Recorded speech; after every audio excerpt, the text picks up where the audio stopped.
everything that exists, every object, every person, every animal, it leaves an imprint on its surroundings. So in a way you could say nothing ever really vanishes. It just gets reconstructed into something else. It echoes through everything else.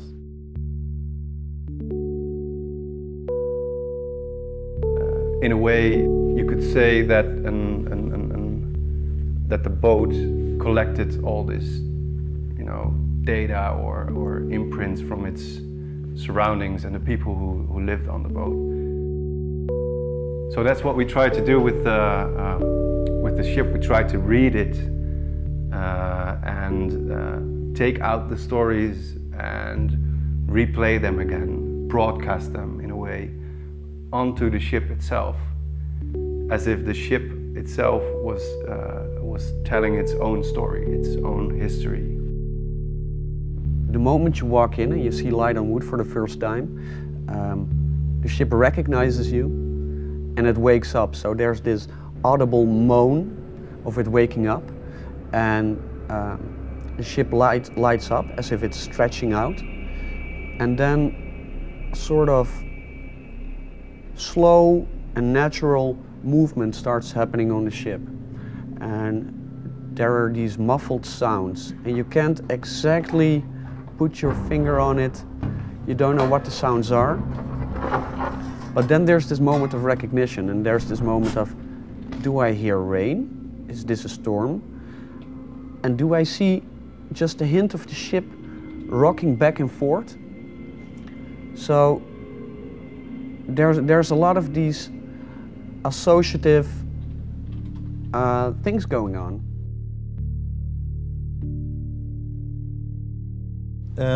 The first time I met a work of Monobanda was during a museum night in 2009 here in the Centraal Museum. There was an installation of sculptures made by Ruud Kuijer.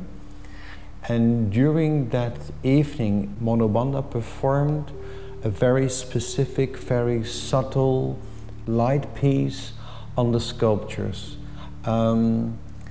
It was as if they glowed from inside. It was as if they lightened up. It was as if they levitated. And that was so interesting because the material on which the sculptures were made of is concrete. And that was fantastic to see that contrast, not as a contrast, but as an aware of something that made the sculptures very poetic. I liked that very, very much. I was bewitched, you can say. And from that moment on, I got very interested in the work of Monobanda.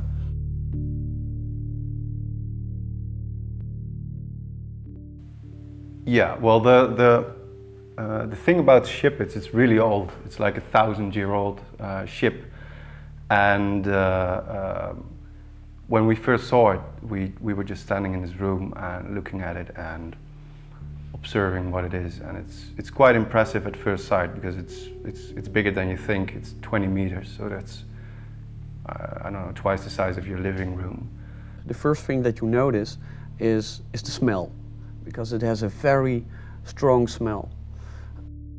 It's a very old ship, it's big, but it's also sort of closed off. It doesn't immediately inspire you. And if you stand there long enough, you start to see all the crevasses in the ship, all the pores and the tiny fractures. Then your mind, your fantasy begins to work. And then that ship comes to life. That's the moment you start thinking, wow, people actually lived on this ship, worked on this ship. This ship was actually built. Well, then came kind of the idea or the notion that this ship is actually some kind of a long play record or a hard drive that has been collecting all this data and impressions. It has all these stories, all these aha moments in it, but they're they're kind of hidden. And what we wanted to do is create sort of an experience that brings that out. And now we try to really personalize or have an anthropomorphic view on the ship, so it's easier to connect to it and to take the time to understand what it is and what it has done, and give you a bigger understanding of, well, maybe that history really existed. It was really there. People really used this ship. People really lived. People were intelligent and made plans and made travels, and these are the people who are your ancestors. My first reaction was literally, wow. I thought, if this could happen, if we could realize this is major. Yeah, this is major.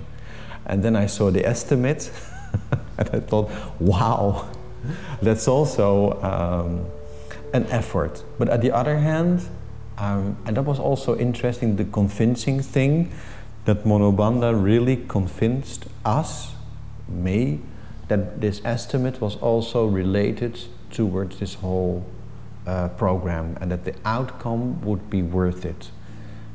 And literally it is. Literally it is.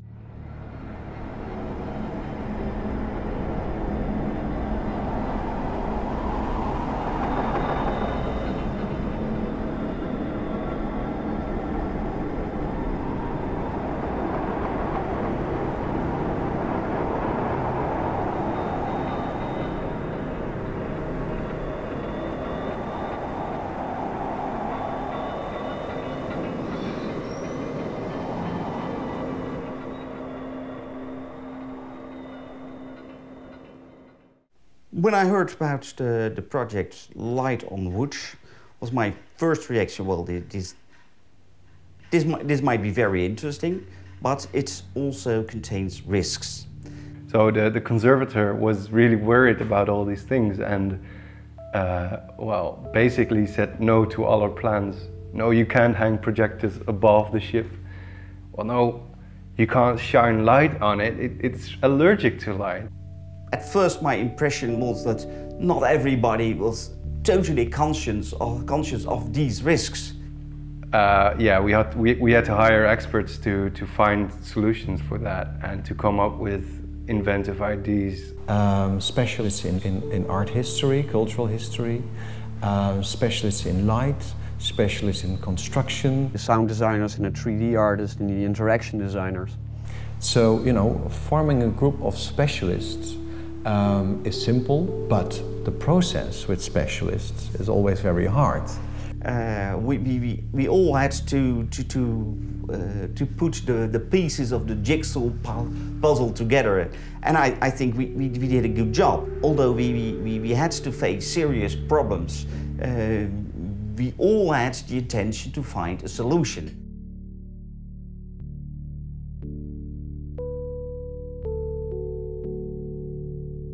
The idea behind most of our work is to create opportunities for people to use their own creativity and to use their own fantasy. What you see in museums today, it's that it's becoming more engaging, and I think people are asking, people want art to be more engaging. This is purely autonomous visual arts.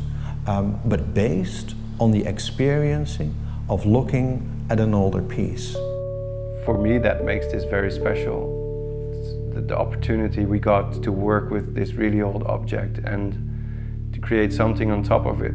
So that's a new vocabulary, and I think that's also new museum policy. Our work is something you do, not something you look at, it's something you're part of. Light on Wood literally sheds a new light on the boat. So many multidisciplinary people getting together and adding to the same already existing work,